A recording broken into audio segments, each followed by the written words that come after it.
والصلاة والسلام على سيد المرسلين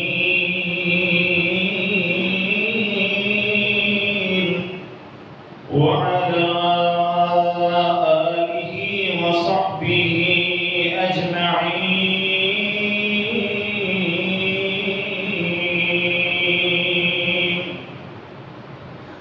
أما بعد فإن خير الحديث كتاب الله وخير الهدي هدي محمد صلى الله عليه وسلم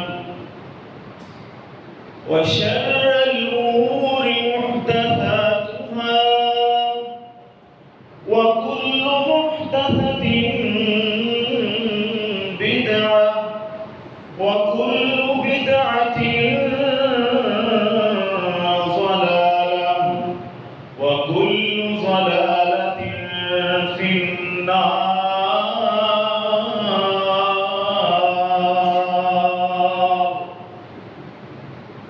أما بعد فأعوذ بالله السميع العليم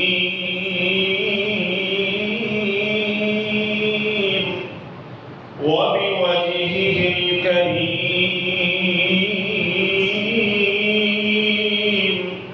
وسلطانه القديم من الشيطان الرجيم.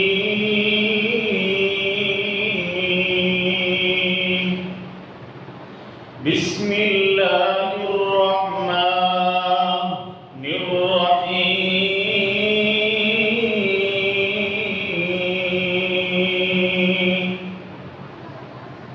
يا أيها الناس اتقوا ربكم الذي خلقكم من نفس واحدة وخلق منها زوجها وبث منهما رجالا كثيرا ونساء واتقوا الله الذي تساءلون به والأرحام إن الله كان عليكم رقيبا. يا أيها الذين آمنوا اتقوا الله حق تقاته ولا تموتن إلا وأنتم مسلمون. يا أيها الذين آمنوا اتقوا الله وقولوا قولا سديدا يصلح لكم أعمالكم ويغفر لكم ذنوبكم ومن يطع الله ورسوله فقد فاز فوزا عظيما.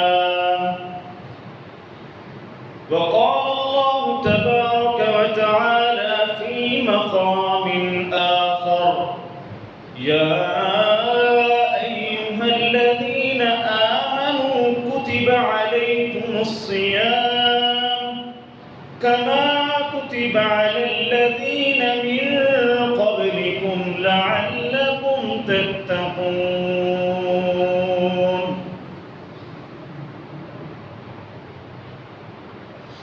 اے ماہ رمضان، اے ماہ رمضان، اے رب کے مہمان، تیرا آنا مبارک ہو. اے ماہ رمضان، اے رب کے مہمان، تیرا آنا مبارک ہو. رکھیں گے روزے انشاءاللہ، رکھیں گے روزے، پڑھیں گے قرآن، تیرا آنا مبارک ہو. رکھیں گے روزے، پڑھیں گے قرآن،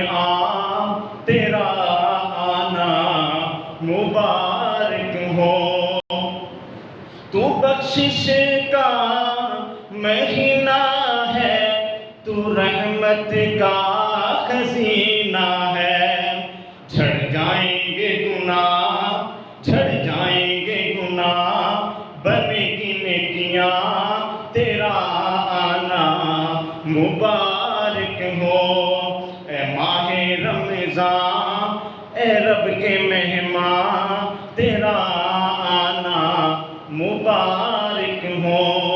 منتظر تھے تیرے ایمان والے، ایمان والے، قرآن والے، منتظر تھے تیرے ایمان والے، ایمان والے، قرآن والے۔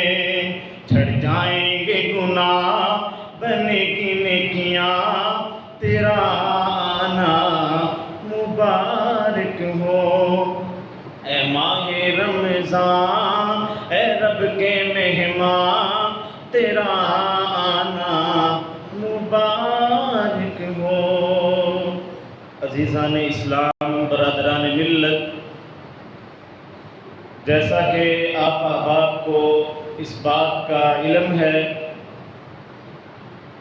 آج انشاءاللہ العزیز مغرب کی نماز کے بعد سے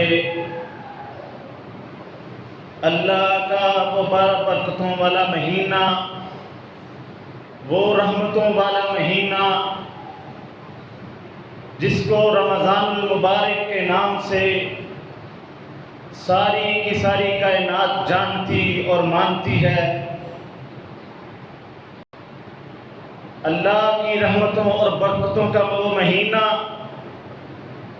ہمارے درمیان اللہ احکم الحاکمین کی طرف سے ایک مہمان اور انعام ہے، اور ہم اللہ احکم الحاکمین کا شکر بجا لاتے ہیں کہ جس مالک کائنات نے، جس شہنشاہ کائنات نے، جس بادشاہ دو جہان نے تمام امت مسلمہ کو، ہم سب کو ہماری زندگیوں کے اندر ایک مرتبہ پھر رمضان المبارک عطا کیا ہے۔ ہم اللہ کا کروڑ شکر کرتے ہیں۔ احباب گرامی قدر، آج کے اس مختصر سے جمعے کے اندر رمضان المبارک کی اہمیت، فرضیت اور اس کی فضیلت کے حوالے سے چند گزارشات آپ احباب کے گوش گزار کرنا چاہتا ہوں۔ اللہ احکم الحاکمین سے خلوص دل سے دعا فرما دیجئے کہ اللہ جو کچھ میں بیان کہوں، اللہ مجھے حق اور سچ کہنے کی توفیق عطا فرمائے، اور اللہ ہم سب کو سن سنا کر اس پر من بعد عمل کرنے کی توفیق عطا فرمائے۔ احباب گرامی قدر، قرآن مقدس کا ایک چھوٹا سا مقام سورہ بقرہ کی آیت اور دوسرے پارے کی آیت میں نے آپ احباب کے سامنے تلاوت فرمائی ہے۔ اللہ احکم الحاکمین ایمان والوں کو، مومنوں کو اس بات کا اعلان کرتے ہیں کہ یا ایھا الذین آمنوا کتب علیکم الصیام، یا ایھا الذین آمنوا کتب علیکم الصیام، اے وہ لوگوں جو ایمان لائے ہو، جو ایمان کا دعویٰ کرنے والے ہو، کتب علیکم الصیام، تم پر رمضان المبارک کے مہینوں کو فرض کر دیا گیا ہے، کما کتب علی الذین من قبلکم، جس طرح تم سے پہلی امتوں پر روزوں کو فرض کر دیا گیا تھا، اسی طرح اللہ احکم الحاکمین نے ایمان والوں کو رمضان المبارک کے روزے رکھنے کا حکم دیا ہے۔ بلکہ حکم ہی نہیں دیا، بلکہ اللہ احکم الحاکمین نے ایمانداروں پر رمضان المبارک کے روزوں کو فرض قرار دے دیا۔ لعلکم تتقون، روزے رکھنے کا مقصد کیا ہے؟ صرف ایک ہی مقصد ہے، وہ اللہ احکم الحاکمین نے قرآن پاک کی اس آیت مبارکہ کے اندر ارشاد فرما دیا لعلکم تتقون، روزے رکھنے کا صرف اور صرف ایک ہی مقصد ہے، وہ ہے تقوی اختیار کرنا۔ جب ہم اللہ کی رضا کے لیے، رضائے الہی کے لیے، خوشنودی الہی کے لیے روزہ رکھیں گے تو تقوی ہمارے اندر تو آٹومیٹک آ جائے گا۔ جب ہمارے نظروں سے، ہمارے دلوں سے دکھلاوا ختم ہو جائے گا، ہم تقوی کے پیروکار بن جائیں گے۔ احباب گرامی قدر، آقا علیہ الصلوۃ والتسلیم نے ارشاد فرمایا، سیدنا ابو ہریرہ رضی اللہ تعالی عنہ اس حدیث کو بیان کرنے والے ہیں، وہ نبی کریم صلی اللہ علیہ وسلم سے یہ روایت بیان کرتے ہیں۔ آقا علیہ الصلوۃ والسلام نے ارشاد فرمایا من صام رمضان ایمانا و احتسابا غفر له ما تقدم من ذنبه، اللہ اکبر کبیرہ، فرمایا جس شخص نے ایمان اور احتساب کے ساتھ رمضان المبارک کے اس مہینے کے روزے رکھے ہوں گے، اللہ اس کے پچھلے گناہوں کو معاف فرما دیں گے۔ اللہ اکبر کبیرہ، کتنی برکتوں والا، کتنی عظمتوں والا، کتنی قدر و قیمت والا یہ مہینہ ہے جو اللہ نے ہمیں ایک مرتبہ پھر عطا کیا ہے۔ اللہ ہمیں اس مہینے کی قدر کرنے کی توفیق عطا فرمائے۔ احباب گرامی قدر، یہ رمضان المبارک کا مہینہ وہی مہینہ ہے کہ جس مہینے کے اندر اللہ احکم الحاکمین نے مسلمانوں کو، ایمان کا دعویٰ کرنے والوں کو، ایمان اپنانے والوں کو بہت سی نعمتوں سے مالا مال کیا ہے۔ فتح مکہ کا موقع آیا، اللہ پاک نے مکہ کو فتح کیا رمضان المبارک کے اندر۔ اسی ماہ مبارک میں اللہ اکبر کبیرہ غزوہ بدر کی کامیابی ہوئی تو اللہ احکم الحاکمین نے اسی ماہ مقدس کا انتخاب کیا۔ اللہ اکبر کبیرہ۔ اور سب سے بڑی بات اگر میں کہہ دوں، اللہ پاک نے اپنے پیارے نبی حضرت محمد الرسول اللہ صلی اللہ علیہ وعلا آلہ وصحبہ وسلم پر جب قرآن پاک جیسی مقدس اور مطہر کتاب کو نازل کیا، اللہ پاک نے اسی رمضان المبارک کے مہینے کا انتخاب فرمایا۔ اللہ اکبر کبیرہ۔ اللہ پاک نے 1000 راتوں سے افضل رات کو بنانے کا ارادہ فرمایا۔ اللہ پاک نے وہ قدر والی رات، وہ شب قدر کے نام سے جانی جانے والی رات، اللہ پاک نے اگر بنانے کا ارادہ کیا اور اس کو کس مہینے کے اندر رکھنے کا ارادہ کیا، اللہ رب العالمین نے اس وقت بھی انتخاب رمضان المبارک کا کیا۔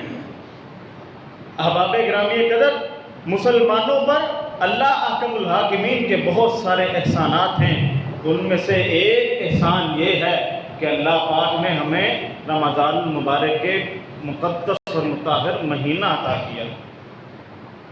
اللہ اکبر کبیرہ۔ اور رمضان المبارک کتنا مقدس اور کتنا مطہر ہے، کتنی برکت والا، کتنی رحمت والا مہینہ ہے۔ اس حدیث سے آپ احباب کا ایمان تازہ ہوگا۔ سیدنا رسول اللہ صلی اللہ علیہ وسلم نے ارشاد فرمایا اذا دخل رمضان فتحت ابواب السماء وغلقت ابواب جہنم وسلسلت الشیاطین۔ صحیح مسلم شریف کی یہ روایت پیش کر رہا ہوں۔ آقا علیہ الصلوۃ والتسلیم نے ارشاد فرمایا کہ جب رمضان المبارک کا مہینہ آتا ہے، اللہ اتنے خوش ہوتے ہیں، اللہ اتنے خوش ہوتے ہیں کہ اللہ آسمان کے سارے دروازوں کو کھول دیتے ہیں۔ وہ کس کے لیے کھولتے ہیں؟ ایمان والوں کے لیے، مسلمانوں کے لیے، مومنوں کے لیے۔ اللہ احکم الحاکمین سارے آسمانوں کے دروازوں کو کھول دیتے ہیں۔ اور دوسرا انعام کیا کرتے ہیں؟ وَغُلِّقَتْ أَبْوَابُ جَهَنَّمَ، اللہ جہنم کے سارے دروازے بند کر دیتے ہیں۔ یہ اللہ کی رحمت ہے بھائی، اللہ کی رحمت ہے ہم پر کہ اللہ احکم الحاکمین مومنوں سے کتنا پیار کرتے ہیں کہ ہے کوئی معافی کو طلب کرنے والا اس مہینے کے اندر آئے تو صحیح، میں اللہ احکم الحاکمین اس بندے کے گناہوں کو معاف فرما دوں۔ رسول اللہ صلی اللہ علیہ وسلم خطبہ دینے کے لیے تشریف لائے، ممبر پر چڑھے، اللہ اکبر کبیرہ، آپ نے کہا آمین، بیٹھ گئے۔ جمعے کے بعد صحابہ اکرام رضوان اللہ علیہم اجمعین نے سوال کر دیا، اللہ کے پاک نبی، ہمیں اتنی دیر ہو گئی آپ کے پیچھے جمعے پڑھتے ہوئے، ہمیں اتنی دیر ہو گئی آپ کے مرتکب ہوتے ہوئے، ہم نے آج سے پہلے اس عمل کو نہیں دیکھا جو آج آپ نے ممبر پر چڑھتے ہوئے آمین کا لفظ بولا ہے۔ اس سے پہلے ہم نے اس لفظ کو آپ سے نہیں سنا، نہ آپ کو یہ عمل کرتے ہوئے دیکھا۔ رسول اللہ صلی اللہ علیہ وسلم نے فرمایا، ہاں میرے پاس ممبر پر چڑھتے ہوئے اللہ رب العالمین نے جبرائیل علیہ السلام کو بھیجا تھا۔ کیا کہا تھا جبرائیل نے؟ فرمایا، اے محمد صلی اللہ علیہ وسلم، بدبخت ہے وہ انسان، بدبخت ہے وہ انسان کہ جس کی زندگی کے اندر اللہ احکم الحاکمین اس رمضان کے مہینے کو بھیجے اور وہ بدبخت اپنی اللہ سے بخشش نہ کروا سکے اس رمضان کے مہینے میں۔ ایسا انسان بدبخت ہے کہ اللہ نے رمضان المبارک کو اس کی زندگی کے اندر بھیجا اور وہ اپنی بخشش نہ کروا سکے۔ ایسے انسان پر اللہ کہتا ہے یہ بدبخت انسان ہے۔ احباب گرامی قدر، سیدنا ابو ہریرہ رضی اللہ تعالی عنہ سے ایک اور روایت جو ہے وہ ایمان تازہ کرنے والی ہے، وہ بیان کرتے ہیں، اور یہ روایت صحیح البخاری کے اندر موجود ہے۔ وہ بیان کرتے ہیں کہ نبی کریم صلی اللہ علیہ وسلم نے ارشاد فرمایا، اس ذات کی قسم جس کے ہاتھ میں محمد صلی اللہ علیہ وسلم کی جان ہے، روزے دار کے منہ کی خوشبو اللہ تعالیٰ کے نزدیک مشک کی بو سے بھی زیادہ پاکیزہ اور مطہر ہے۔ روزے دار کی منہ کی بو اللہ احکم الحاکمین کے ہاں مشک کی بو سے بھی بہت زیادہ پاکیزہ اور مطہر ہے۔ اور روزے دار کو دو خوشیاں حاصل ہوتی ہیں۔ فرمایا، ایک وہ خوشی جو وہ افطار کے وقت کرتا ہے تو وہ خوش ہوتا ہے، اور دوسری وہ خوشی جب وہ اپنے رب سے ملاقات کرے گا اور اپنے روزوں کا ثواب حاصل کر کے خوش ہوگا، کیونکہ اللہ احکم الحاکمین نے ارشاد فرمایا، روزہ میرے لیے ہے اور اس کا اجر بھی میں اپنے ہاتھ سے خود اپنے بندے کو دوں گا۔ اور یہ تھوڑی بڑی خوشی ہے کہ اللہ احکم الحاکمین اپنے بندے کو خود روزوں کا اجر عطا کریں گے۔ اللہ سے دعا ہے کہ اللہ احکم الحاکمین ہمیں صحیح معنوں میں قرآن و سنت کو سمجھ کر اس پر عمل کرنے کی توفیق عطا فرمائے۔ اقول قولی ھذا استغفر اللہ لی و لکم۔